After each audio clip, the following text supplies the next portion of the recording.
It is Friday, October 6th, and the time is 4:11 p.m.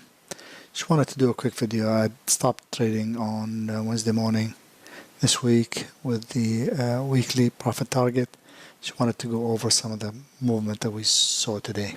Starting up with the VIX, earlier we'd moved into R1, R2, and back to the open, which is the target. So you could have been here and here.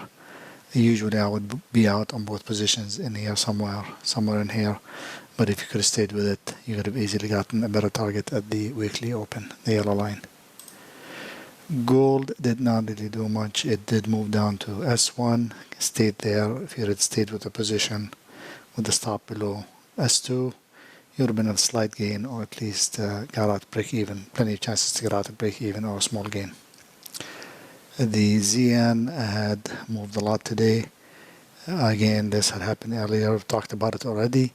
We moved in. Down here the news. So what you had to do is basically before the news, put an order in here at S1.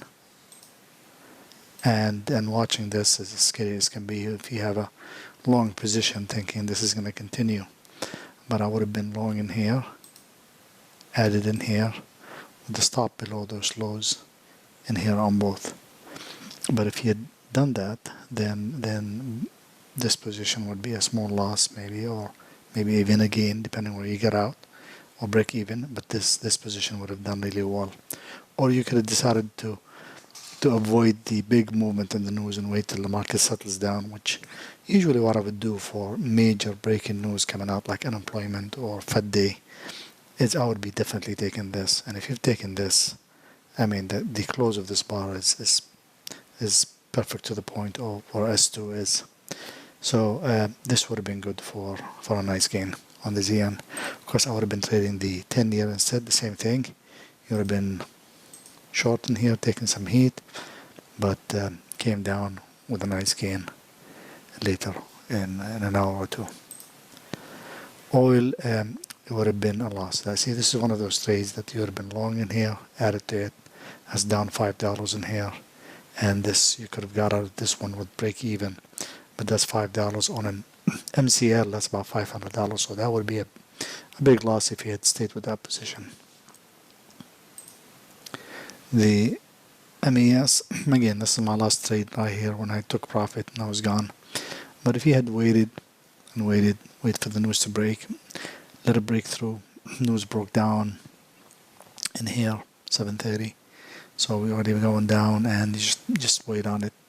You could have maybe picked it up in here somewhere for the first position, maybe added. I mean, this is really questionable. Looking at it with this price bar in here, I would have definitely added real time in here somewhere. I would have chased it a little bit, maybe in here, but I would have definitely added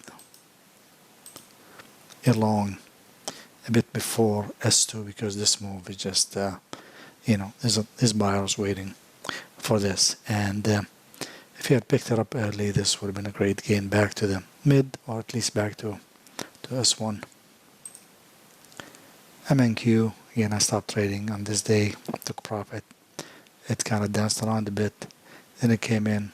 You would have been long after the news at S1 for a nice gain back to the yellow line, the weekly open, the midpoint. M2K the same way, long. Your stop is going to be low, below those lows in here, even further. But that still would have been 3-to-1 risk reward. MYM got low. It's questionable. Would you take it in here? I would have. But it's, once you see this bar going down, you're thinking, we're going to collapse, everything's crashing, everything's gone. All is lost, but that's not the case. Those lines do hold, and will continue to hold week in and week out. There will be times, once a month, sometimes once every 2 months, where you'll see this, and it will never come back. Chances are, next week we'll be back to here. And if you could hold it over the weekend, take the weekend risk, you'll be back with a gain, or at least break even if you need to. But you will have those YM and you just have to take them. You just have to take them out. They look painful, they look uncomfortable, they look like you're going to lose a lot of money, your account is going to be gone, but they work out. D6A could have been long, maybe not, a bit before. 6E, same thing, down to S1. If you had limit order left in here at S1 for the nose, just waited for it. It would have taken 522 to 14, 6 pips or 6 ticks worth of risk, and made more about 100 ticks. So that's not bad. 6B, 6B was too far away, but if you look at this in here, look at this line. That's what I would have had my limit order in, even though it's distant, but we have support, and it has nothing in the back, but it had held many times, at least 3 times, so chances are it may hold again, and it would have been nice, a nice 100 tick trade as well. The Canadian dollar as well, the same way. You could have been, no, you could not have been. You'd have had to take it earlier, and it will go up to S1. Corn, nothing really, just this one, and would have turned into a loss. Not a big loss if you close at the end of the week, but a loss nonetheless.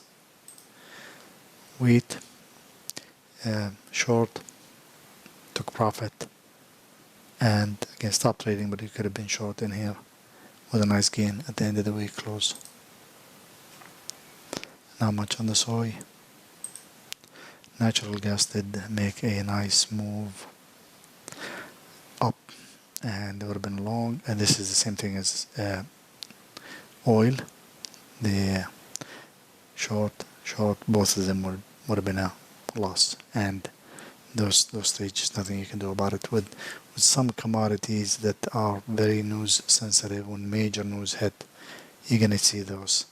My guess next week we'll be back into here. You could have held it over the weekend. There was a few opportunities on the Forex that I did not take after the yellow line. I didn't take any trades, but you could have picked this up maybe a bit early in here after the news. Would have been a nice gain. Came right back. This one was just perfect in here at S2. A nice gain as well. This one, nothing set up on AUD JPY. This nice setup in here as well. AUD USD, CAD Swiss, perfect setup right over here. Came down, came back. Once it hit S1, which I would have taken profit here or here, it moved away from it. CAD yen. Now this was from earlier, from yesterday, so nothing really set up today and yesterday. Nothing set up here.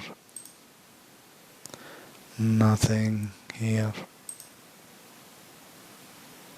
If I had stayed in my position, I would have made a little bit more, but I'm still comfortable with it because I don't have to worry about this move in here.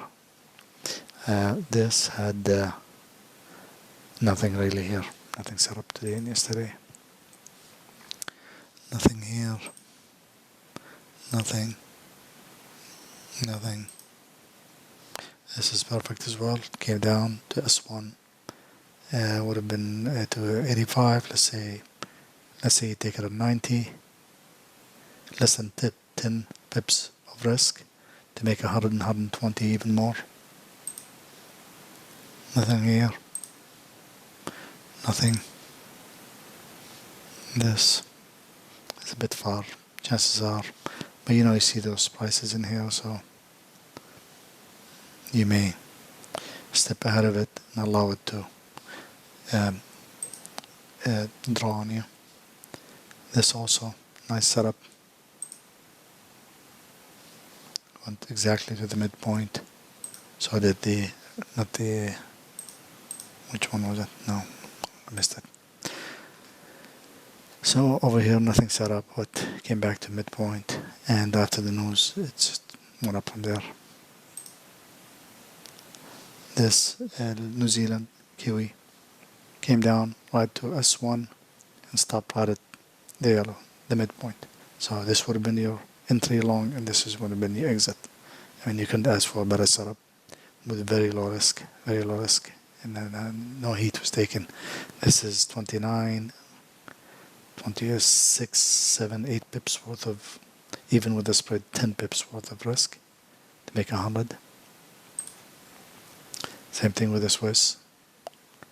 Came down and moved up from there, not as much, but good enough for, I say, 70, 78. 20 pips, not much. This continued down, but nothing here, and nothing on the end. So I didn't take anything new, but I just wanted to show that even with news events, we can still get in and take those trades that nobody would touch, and still have low risk and still work the method.